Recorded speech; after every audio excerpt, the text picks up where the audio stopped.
The Sound of Music consists of two stories about two popular music maestros. The chapter is divided into two parts.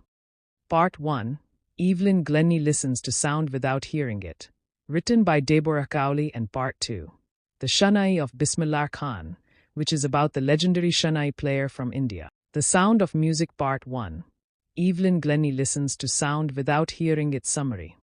Evelyn Glennie Listens to Sound Without Hearing It throws light on the life of famous Scottish multi-percussionist Evelyn Glennie and the struggles she faced to become a successful musician. She is a talented performer who knows how to play several instruments perfectly. It is interesting to note that although she is completely deaf, she has an extraordinary ability to sense music through her body rather than her ears.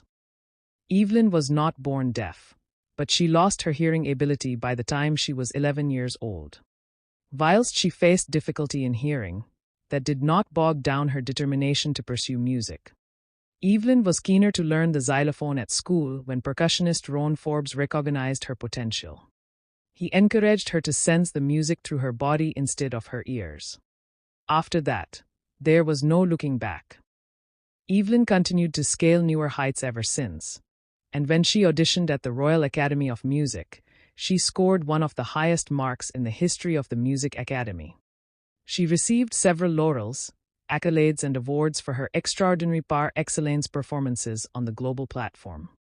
In 1991, the Royal Philharmonic Society honored her with the prestigious Soloist of the Year award. And Richlin of the Beethoven Fund for Deaf Children stated that Evelyn is a beaming inspiration to specially abled people.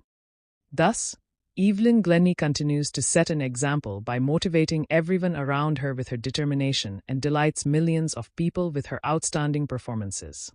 The Sound of Music Part 2, The Shahnai of Bismillah Khan. Summary. In Part 2 of the Sound of Music chapter, we learn about Ustad Bismillah Khan, the Shahnai legend, and how the musical instrument, Shahnai, came into being. The Shahnai was first played in the Mughal emperor's chamber by a barber of a family of professional musicians. He chose a pipe with holes in it and played it by closing and opening some of these holes, thereby creating melodious sounds from the instrument.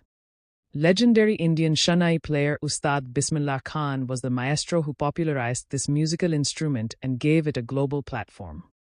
He belonged to a renowned family of musicians and created new tunes and ragas which had not been explored before.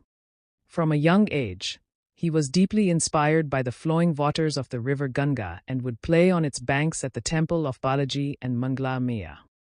Bismillah Khan had a secular upbringing as he loved Benares and would naturally play the Shahnai every morning at the Kashi Vishwanath temple on the banks of the holy river Ganga. In 1938, Bismillah Khan got his big break with the inauguration of All India Radio in Lucknow. Later, when India became independent of British rule on 15 August 1947, Ustad Bismillah Khan was the first Indian invited to play the Shahnai as he greeted the nation with his stirring performance. Over the years, he achieved infinite success and garnered immense praise from music lovers, both nationally and internationally, for his soulful renditions.